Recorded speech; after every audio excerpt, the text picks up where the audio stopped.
Shri Venkateswara gold తాకట్టులో ఉన్న మీ బంగారాన్ని విడిపించి కొనబడును.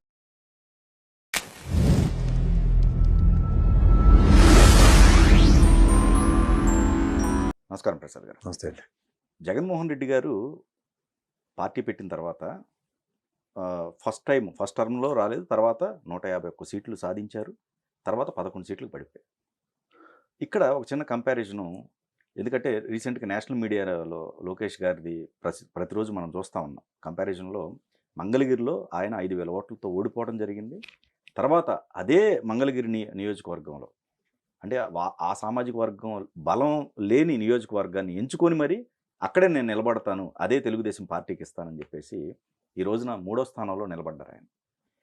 ఈ గ్రాఫ్లో ఓడిపోయి గెలిచిన లోకేష్ గారి ఇప్పుడు ప్రస్థానానికి గెలిచి ఓడిపోయిన జగన్మోహన్ రెడ్డి గారి కంపారిజన్లో మీరు కొన్ని ప్రధానమైన పాయింట్లు, స్వయంకృత అపరాధాలు అంటే ఏం చెప్తారు? అంటే నేను ఫస్ట్ థింగ్ జగన్మోహన్ రెడ్డి గారిని లోకేష్తో నేను కంపేర్ చేయను కూడా.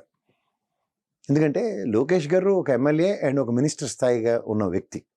జగన్మోహన్ రెడ్డి గారికి కంపారిజన్ ఎప్పుడు చంద్రబాబు గారితో ఉంటుంది. ఓకే, ఎందుకంటే పొలిటికల్ ఏరాలో ఒక ముఖ్యమంత్రితోనే కంపేర్ చేస్తాం. ఇక్కడ గెలుపోవటంలో చూస్తున్నాను. ఇక్కడ నియోజకవర్గాల గెలుపుమాటలు. ఇప్పుడు నియోజకవర్గ గెలుపులలో మంగళగిరి లోకేష్ గారి ప్రయత్నం, విశ్వ ప్రయత్నం, అది ఉడుం పొట్టు అంటారు చూడండి, అలా మంకు పొట్టు పెట్టి అక్కడ నా నియోజకవర్గం అని స్థిరత్వం చేసుకున్నాడు దాన్ని. ఇప్పుడు నేను అంటుంది మన విశ్లేషణలోనే చెప్పాను, కన్సిస్టెన్సీ మేక్ సెన్స్ అంటారండి.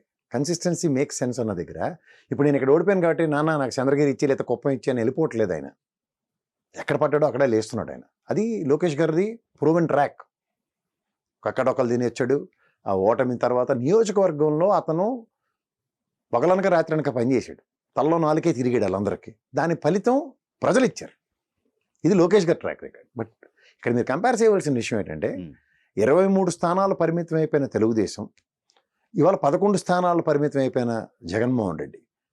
బౌన్స్ బ్యాక్ అన్న దగ్గర మీరు ఎప్పుడైనా చూడండి, 2 సంవత్సరాల కరోనా, ఎవడు బయటికి రాలేదు తెలుగుదేశం పరంగా. బట్ వాళ్ళు సర్టన్ లూప్ హోల్స్ని, అదే చాణక్య చతురత అంటారు చూడండి, చంద్రబాబు గారికి ఉన్న అపార అనుభవంలో ఇప్పుడు ఎలా ఉంటుందంటారండి, మీరు బెన్ జాన్సన్తో 4x100 మీటర్స్ రేస్కి వెళ్తున్నారు. లేదంటే ఇప్పుడు మన ఇండియన్ క్రికెట్కి బెన్ జాన్సన్ అంటే వాడికి తెలియదు. ఇండియన్ క్రికెట్ అన్న దగ్గర ఒక స్టేజ్లో సౌరవ్ గంగూలీ క్యాప్టెన్సీలో మొత్తం ప్రపంచాన్ని జయించేస్తున్నారు. ఈ జైత్ర యాత్రను అడ్డుకోవడానికి ఆస్ట్రేలియా వాడికి ఫస్ట్ డెంట్ పడిపోయింది. కుమ్ముతున్నారు, దొరికిన వాళ్ళని దొరికినట్టు కొడుతున్నారు. ఆ టైంలో వివిఎస్ లక్ష్మణ్, సౌరవ్ గంగూలీ, సచిన్ టెండూల్కర్, రాహుల్ ద్రావిడ్, యువరాజ్ సింగ్ ఇలాంటి టీంతో కుమ్మి చంపేస్తున్నారు. ఈ టైంలో ఆస్ట్రేలియన్ స్ట్రాటజీ ఏంటంటే, మన ఇండియన్ క్రికెట్ బోర్డులో ఉన్న బుర్రతక్కువ వెధవలతో డీల్ చేసుకుని ఆ గ్రెగ్ చాపల్ అనే పనికిమాల వెధవని తీసుకొచ్చి నెత్తికి పెట్టారు. ఒక లీడర్ డైమెన్షన్ని చెడగొట్టిన ఆ హిస్టరీలో సౌరవ్ గంగూలీని డిస్ట్రాయ్ చేశారు. అక్కడ యూసుఫ్ పఠాన్ అనే ఒక యోధుడు బ్రహ్మాండమైన స్వింగ్ బౌలింగ్తోనో, ఒక బ్యాటింగ్ నైపుణ్యంతోనో, ఒక ట్రంప్ కార్డు కింద యూస్ చేస్తున్నాడు. మొనాటమీని ఓపెనర్ కింద ప్రమోట్ చేసి ఆడు చేసిన డిస్ట్రక్షన్కి, ఆ సినారియోలో ఇలా జైత్రయాత్ర సాగుతున్న ఇండియన్ క్రికెట్ని ఎలా డిస్ట్రాయ్ చేశాడో అలాంటి డిస్ట్రక్షను ఈ ప్రశాంత్ కిషోర్ గారి దగ్గర నుంచి తన్ని తగిలేసిన రిషి గారిని ఆ నెత్తికి పెట్టారు. దమ్మిడికి పనికిరాని రాబిన్ శర్మ గారిని ఏమో తెలుగుదేశం పెట్టారు. తెలుగుదేశాన్ని డిస్ట్రక్ట్ చేద్దాం అన్న కాన్సెప్ట్ అని అందరూ అనుకుంటాను. నేను కూడా చాలా విశ్లేషణలో రాబిన్ శర్మ గారిని ఎత్తి కొట్టేసేవాడిని. నాకు అర్థమైంది ఏంటంటే, ఎలాంటి వాడైనా షైన్ అవ్వాలంటే క్యాప్టెన్ సరిగ్గా ఉండాలి. అక్కడ గ్రెగ్ చాపల్ గారు వచ్చి క్యాప్టెన్ని చెడగొట్టాడు గంగూలీని, బోర్డు దృష్టిలోను ఇండియన్ సినారియోలోను. కానీ ఇక్కడ కెప్టెన్ అయిన చంద్రబాబు నాయుడు డిస్ట్రాయ్ చేయలేకపోయాడు. అప్పుడు ఏమైంది, నాకు నువ్వు కోచింగ్ దేనికి ఇవ్వాలి అది ఇవ్వు, ఎవడు వీక్ ఉన్నాడో ఆ నియోజకవర్గం గురించి నాకు ఇన్ఫర్మేషన్స్ ఇవ్వు అన్న ప్రాస్పెక్టివ్లో వాడిని డ్రైవ్ చేసుకుంటూ, పైపచ్చి తెలుగుదేశంలో కాకలు తీరిన గంధర్వులు లాంటి వాళ్ళందరితోనూ, టీడీఎల్పీ సురేష్తోనూ, కోనేరు సురేష్ ఇలాంటి వ్యక్తుల సమన్వయంతో స్టీరింగ్ ఇచ్చారు. జీవీ రెడ్డి లాంటోడు. నేను ఎందుకు చెప్తున్నానంటే, వీళ్ళందరూ కనుక కూర్చున్న మీటింగుల్లో ఉన్నప్పుడు స్ట్రాటజికల్ మీటింగ్స్లోంచి ఒక అవుట్కమ్ డెరైవ్ అయ్యేది. ఆ 23 స్థానాలని బౌన్స్ బ్యాక్ చేయడానికి 164 అన్న దగ్గర పొలిటికల్ ఈక్వేషన్స్ అనే కార్డ్స్ని స్ప్రెడ్ చేయగలిగారు.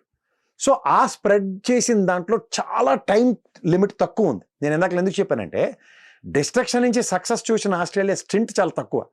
మళ్ళీ ధోని లాంటి క్యాప్చర్ చేసిన తర్వాత మళ్ళీ గుండె తీయడం కార్యక్రమం స్టార్ట్ అయింది. అది తెలుగుదేశంలో లోకేష్ను అలా తయారు చేస్తున్నారా లేదా అనేది డౌన్ ద లైన్ ఆన్సర్ వస్తుంది. But when it comes to Jaganmohan Reddy అన్న దగ్గర చుట్టూ తపెలగలు మళ్ళీ చేరారు. డిస్ట్రక్షన్కి ఇంకొంచెం అలౌ చేస్తున్నారా అన్న కాన్సెప్ట్ చూస్తే రేపు 29 ఎలక్షన్స్కి ఎట్లా లీడ్ అవుతుంది అన్న దగ్గర బౌన్స్ బ్యాక్ అయిన తెలుగుదేశం 23 నుంచి 124 చూసాం. అది కూటమనండి, whatever you name it as. But 11 నుంచి బౌన్స్ బ్యాక్ అవడానికి ఒక ప్రముఖ వ్యక్తితో మాట్లాడిన ఉదంతం ఒకటి నేను చెప్తాను. జగన్మోహన్ రెడ్డి రీసెంట్ పాస్ట్లో ఓకే, ప్రభుత్వ వ్యతిరేకత ఇలాంటివన్నీ నాకు బాగానే ఉన్నాయి, కానీ ప్రజలు నన్ను కోరుకుంటే నన్ను ఎవడో ఆపలేడు అన్నాడు. ఇక్కడ ఏంటంటే ప్రభుత్వ వ్యతిరేకతని ప్రభుత్వానికి డౌన్ చేయడానికి వాడుకోవాలి అపోజిషన్. ఎప్పుడు నాకు అందులో ఫ్లా కనబడింది. ఇప్పుడు తెలుగుదేశం అన్నది చూడండి, నీ బొమ్మ వేసాడు, జగన్మోహన్ రెడ్డి బొమ్మ వేసాడు, ల్యాండ్ టైటిలింగ్ యాక్ట్ కన్ఫ్యూజన్ అన్నది ఉంది. అది ప్లేస్ చేయగలిగారు ప్రజల్లోకి. సో ఆ స్ట్రాటజీస్తో కొట్టుకెళ్ళినప్పుడు ఆ స్ట్రాటజీ వర్కౌట్ అయిందా లేదా అన్నది చూస్తే ఓ పక్క చంద్రబాబు నాయుడు గారిని జైల్లో పెట్టిన సింపతి పార్టీలో ఉన్న వాళ్ళందరికీ, ఈయన వస్తే మనోడిని పెద్ద ఆయన లోపల పెట్టేస్తాడరా, ఈయన వస్తే లొకేషన్కి ఇబ్బంది పెట్టేస్తాడరా, ఈయన వస్తే పవన్ కళ్యాణ్కి ఇబ్బంది పెడతారా అన్న దగ్గర భయంతో కన్సాలిడేషన్ వచ్చింది. ఇక్కడికి వచ్చేసరికల్లా ఏమైంది, మా వాడు వస్తే మళ్ళీ పుష్ప సినిమా అన్నది హైలైట్ చేసుకుంటూ వెళ్తున్నారు. ఇప్పుడు అగ్రెషన్ నోట్ ఎలా ఉంటుంది, ఇప్పుడు పుష్ప సినిమాలో ఎవరికైనా ఇంత చిన్నపిల్లలని చూడండి రప్ప రప్ప అనడమే హైలైట్ అవుతుంది. మీకు అర్థమవుతుందా? ఆ పెపే డైలాగులతో మనం సస్టైన్ అవుతాం అన్నది పొలిటికల్లో దొబరది. Never ever it can not be entertained. మీకు ఎందుకు చెప్తున్నానంటే ఇప్పుడు కూడా ఈ విషయంలో ఈ విషయంలో ఎందుకు చెప్తున్నానంటే ఇప్పుడు కూడా ఆయనే అంటున్నారు, మేము వచ్చిన తర్వాత సినిమా చూపిస్తాం, అది తర్వాత విషయం. ఇలాంటివి స్లోగన్స్ ఆయనే మాట్లాడుతుంది. ఒకటే చెప్తానండి, ఇప్పుడు పొలిటికల్ ఏరాలో ఇప్పుడు మీకు మేజర్ చంక్ డ్యామేజ్ ఎవరి వల్ల జరిగింది తెలుగు వైసీపీ కనంటే కొడాలని వంశీలు అటువంటి పేలిన అసందర్భ పేలాపాలనే చెప్తారు 190 మంది. రోజులు అటవాడు మాట్లాడినవి ఇవే కదా హైలైట్ అయ్యినవి. అంటే నోరు మంచిది అయితే ఊరు మంచిది అవుతుంది. అలాగా నోరు మంచిది కాదు కాబట్టి ఊర్లన్నీ మంచి చెడ్డ అయిపోయాయి. మీరు ఎలక్షన్ చూసుకోగలిగితే 175 నియోజకవర్గాల్లో 164 ఇటుపక్క ర్యాలీ అవడానికి ఇటుపక్క మాట తీరు సరిగ్గా లేదన్నది ఎస్టాబ్లిష్ అయిపోయింది.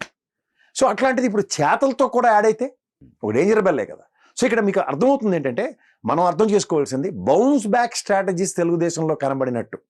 బౌన్స్ బ్యాక్ స్ట్రాటజీస్తో బుర్ర ఉన్న వాళ్ళు పార్టీ లాయలిస్టులతోనూ పనిచేయించుకుంటే, నేను ఒక విశ్లేషణలో చెప్పాను మొన్న, సురేష్ అండ్ చంద్రబాబు నాయుడు గారి కంట్రిబ్యూషన్స్లో వాళ్ళు టార్గెట్ పెట్టుకున్నారు నియోజకవర్గానికి 1,00,000 ఓట్లు కావాలని. పైపచ్చు గణనీయంగా వాళ్ళు ఎంతసేపు జగన్మోహన్ రెడ్డిను వైఎస్ఆర్సీపీ ఆలోచిస్తుంది ఏంటంటే పవన్ కళ్యాణ్ అనే ఆటలో అరటిపండిని పైకి తీసేస్తే పని అయిపోతుంది అనుకుంటారు. దమ్మిడికి పనికిరాని బీజేపీ. మీరు ఎంత చూసుకున్నా సరే 19,50,000 ఓట్లు ఉన్నాయి పవన్ కళ్యాణ్కి, 2 లక్షల చిల్లర ఎంతో బీజేపీకి ఉన్నాయి గతంలో ఎప్పుడు 151 గెలిచినప్పుడు. ఈ రెండు కలిపేస్తే తెలుగుదేశాన్ని ఓడించవచ్చు అన్న కాన్సెప్ట్ చాలా తప్పు అని చెప్తాను. ఈసారి ఎలక్షన్ చూడండి, ద హ్యూజ్ ర్యామ్సమ్ దగ్గర 30-34 లక్షల ఓట్లు డిఫరెన్స్తో తెలుగుదేశం కాంకర్ చేసింది. Apart from YCP vote bank 40 అలా ఉంచినా సరే దగ్గర 60-64% ఓటు రావడానికి 60% ఓటు రావడానికి కారణం ఏంటనుకుంటున్నారు? ఎక్సెస్ ఓటింగ్ జరిగింది వీళ్ళకి.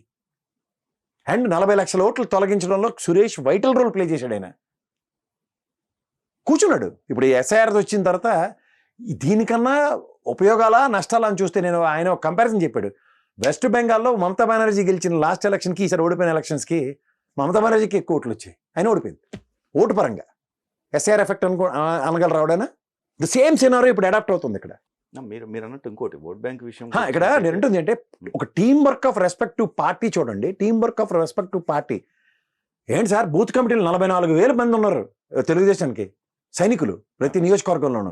ఇక్కడ 22,000 మంది ఉన్నారు మొత్తం అన్ని పార్టీలు కలిపి. 44,000కి 44,000 అంటే 88,000 కనబడాలి కదా బూత్ కమిటీలలో. ఎలక్షన్ కమిషన్ డేటా తీయండి, ఎవడెక్కడికి వెళ్తే అడుగుకుంటాడు. ఇక్కడ ఒక అలైన్మెంట్ ఎలా ఉంది, ఎమ్మెల్యే అతని కింద క్యాడరు తర్వాత క్యాడరు కార్యకర్తలతోనే మొత్తం ఒక ర్యాలీ అవుతుంది. ఇక్కడికి వచ్చారు కల్లా 5 ఏళ్ల పాటు వాలంటీర్ వ్యవస్థ అని చెప్పి కార్యకర్తలు నాయకులు అందరూ గాలికి వదిలేశాడు ఆయన జగన్మోహన్ రెడ్డి. వాళ్ళు ఎలా రీక్కుపోతారు? ఓకే. సో ఈ కంపారిజన్స్లో మీరు చెప్పవలసిన స్ట్రాటజీస్ ఏంటంటే, ఒక పార్టీ హౌ దే సస్టైన్డ్ 40-40 సంవత్సరాల లెగసీ ఉన్న ఒక పార్టీ క్యాడర్ బేస్తో సస్టైన్ అవుతుంది.